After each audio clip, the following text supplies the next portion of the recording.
Investigada por envolvimento em esquema de compra de elogios na internet, empresária admite ter recebido ordem para impulsionar ilegalmente fake news do PT.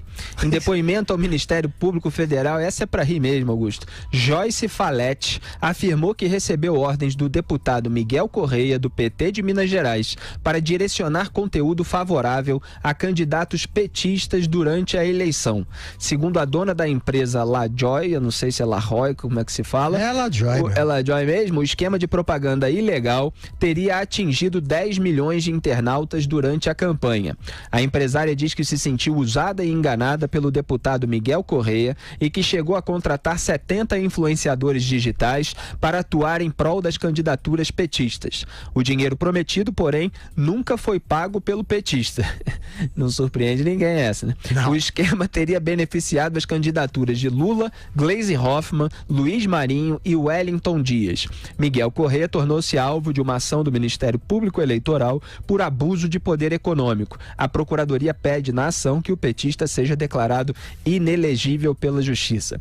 Augusto Nunes, você lembra o escândalo nacional que foi feito sucessivas da Folha de São Paulo em relação à acusação, à suposta denúncia de envios, de disparos em massa pelo WhatsApp que seriam feitos exatamente por empresas que estariam dando financiamento privado e ilegal à campanha do Jair Bolsonaro, que haveria um vínculo entre essas pessoas. Não tinha nenhuma prova contida na reportagem. Eu ainda dou, muito generosamente, o benefício da dúvida para que uma investigação venha a trazer à tona alguma prova que não apareceu até agora. Mas o fato é que era simplesmente a reportagem dizendo aquilo que existia, sem mostrar para o leitor que existia.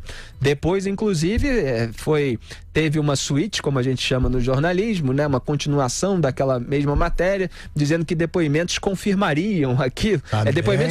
Documentos. Mas o documento mostrava simplesmente que foi oferecido um disparo em massa para a campanha do Geraldo Alckmin, não do Bolsonaro, que recusou. E isso seria a confirmação daquela história.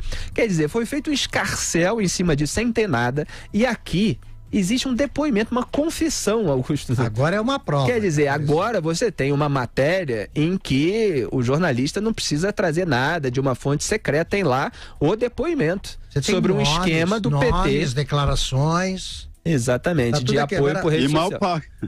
Mal pago, né? Não, mal pago. Agora, veja bem, Felipe, baseado naquela história, o PT tentou anular a vitória do Bolsonaro, contestou a vitória do Bolsonaro na Justiça Eleitoral, né? Quis entrar com o recurso do Supremo, fez um tremendo escarcéu. E agora? Quer dizer, aqui não é a continuação da história, porque é a primeira vez que aparece um nome e uma denúncia concreta, assim, ó, foi isso e, além de tudo, não pagou. Então, como é que é? A imprensa só dá destaque aos disparos de WhatsApp que seriam feitos em favor do Bolsonaro. Agora, quando aparece em favor do PT, mesmo comprovadamente, aí é o silêncio mais estridente que eu ouvi ultimamente. José Maria Trindade. Olha, eu tenho uma certa resistência com a Justiça Eleitoral, que é cara demais e ineficiente. Tanto é que quando alguém é pego aí num crime, diz logo, é caixa 2 de campanha eleitoral, é crime eleitoral, tentativa de ir para a Justiça Eleitoral. É preciso saber que um crime eleitoral, ele é grave em si mesmo, né? Todo crime é muito grave, e grave pelas consequências, porque um crime eleitoral acaba subjugando ou, no mínimo, interferindo na democracia do país.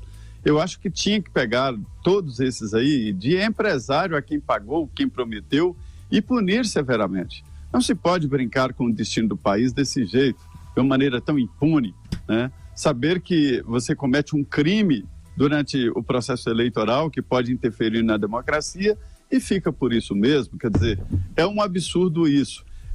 O Congresso Nacional tem que regulamentar esse assunto, né, que agora é uma novidade, essa história de impulsionamento, de uso das mídias sociais e fake news, e punir severamente quem utilizar desse tipo de artifício para artificializar uma eleição. Uma eleição é uma coisa muito séria. E a gente viu aqui, acompanhou a história do Bolsonaro, jornais, principalmente um jornal, fez matérias sucessivas dizendo que era um absurdo, e se fosse verdade, seria mesmo, né? Uma fraude no processo eleitoral, porque não houve nem a contabilidade daquele processo. E aí, como é que vamos fazer? Só porque não foi eleito, fica impune? Não é assim, não. Tem que processar por improbidade administrativa esse pessoal.